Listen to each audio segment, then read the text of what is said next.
a 240 watts 4-port fast charger from Anker, 3 USB Type-C and 1 USB Type-A.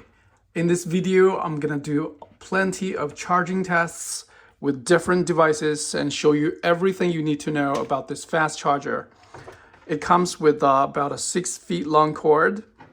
I have a power meter connected so we can see the power output when it's connected to my MacBook Pro 16-inch, iPhone 15, iPad Pro 11-inch, and a power station. Let's see if we can max out its charging output. It comes with a metal like a dock or stand, so it's quite stable. Otherwise, it will not be able to stand upright, or you need to lay it flat. First of all, I would like to point out, I really like the user manual as it points out its charging conversion rate and idle power consumption, which is only 0.25 watts. And it does not register any power consumption when it's idling. Let me try the first port, which has the maximum 140 watts output. When charging a MacBook Pro, you have to use the USB Type-C to the MagSafe cable to make sure it will be able to output 140 watts.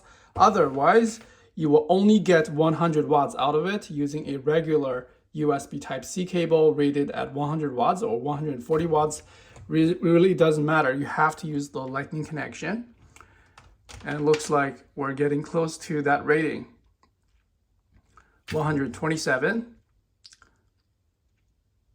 Okay, my MacBook is sitting at around 2%, and this is a good test case, but I'm unable to get the full 140 watts. This is not a bad result, but it's close to the original Apple charger, which is about half the size.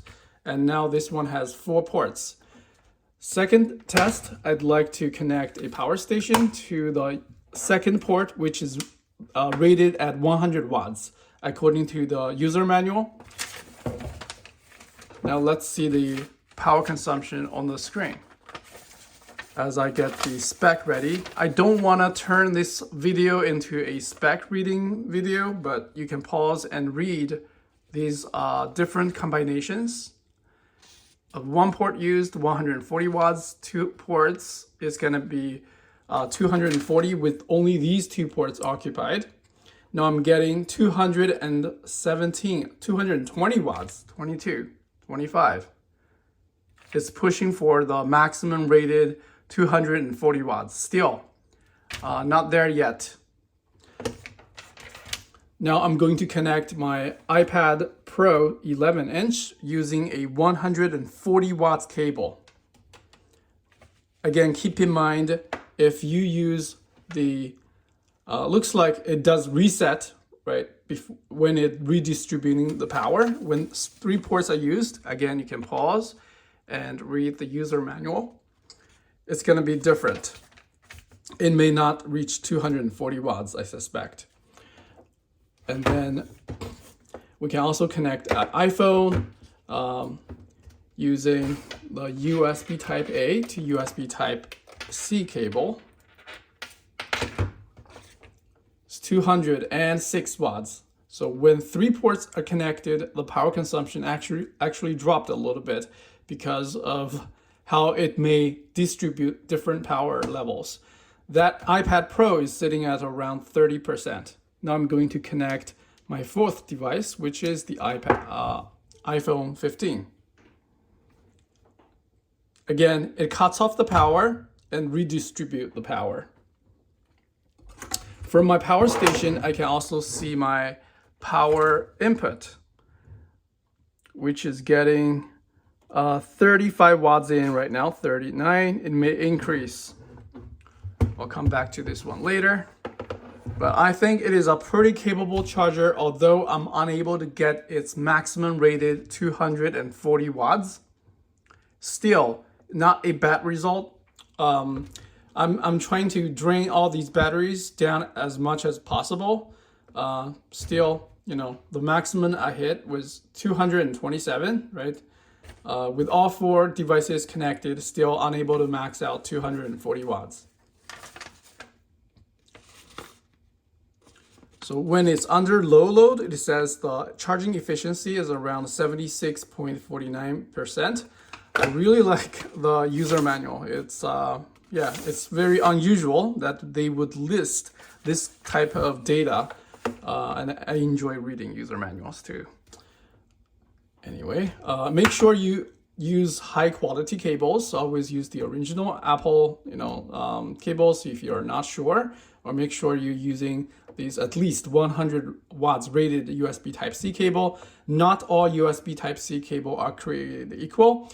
You have to use high quality cables to get good results. All the cable I'm using are rated 100 watts. I completely confirmed all these cable ratings before this video. Make sure they all pass through 100 watts, except the USB Type A cable. This is 20 watts, or won't be able to push out 20 watts. So the USB Type A,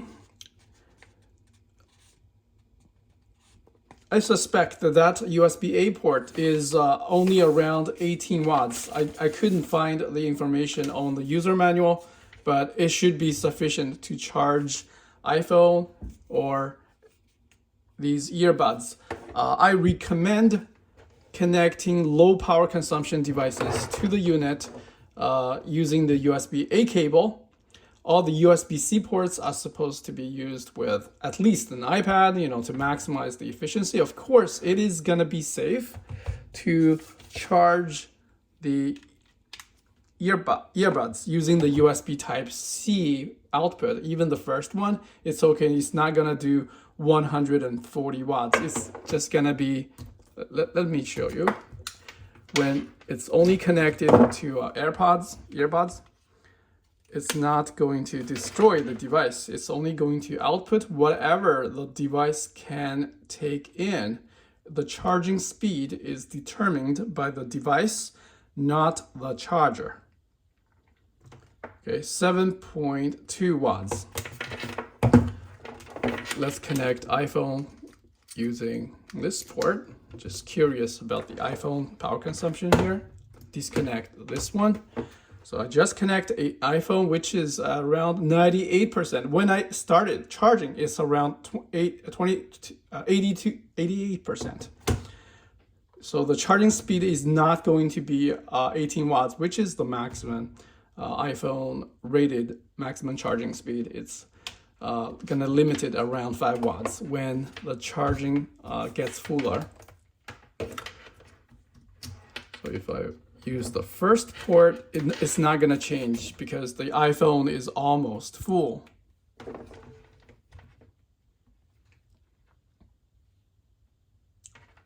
%. Got 5.2 watts.